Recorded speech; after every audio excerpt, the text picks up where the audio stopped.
on natin tong alternator. Okay guys, welcome back to our channel. Rescue na naman tayo. Okay guys, welcome back to our channel. Ang problema ng ating Honda CR-V is hindi mag-start. Nagpalit ng battery, bago na yung battery natin, brand new na yan. Pero clicking sound pa rin.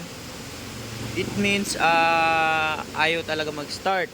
And then nung ma-scan natin, may mga ilang trouble codes na lumabas. Ilang trouble codes ang lumabas, sorry to tell, yung trouble hindi related dun sa mismong problema ng sasakyan, yung hindi mag-start. Pero ang ginawa natin is manual diagnosing. Yan, hindi ko na napakita sa inyo yung kung nagki-click siya or ano, basta yun ang problema niya. Then after that, we decided na hanapin natin yung starter. Check natin yung starter. Direkta natin, clicking sound lang talaga, and then yung papunta, yung galing dun sa susian, check din natin kung may voltahe, meron naman. Ibig sabihin, mismong starter ang problema. And then nandito nakalocate yung starter natin sa may intake side. Baklas natin. Ito. Ubos na yung carbon brush.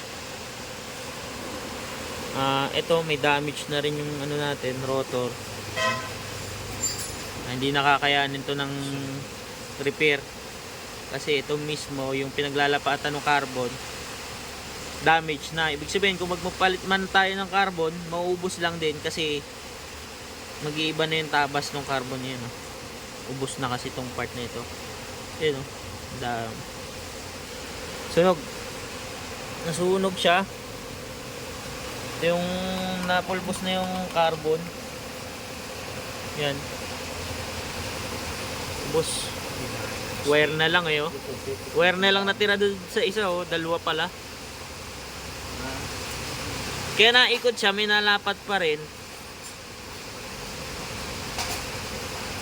Yan, ito yung problema niya.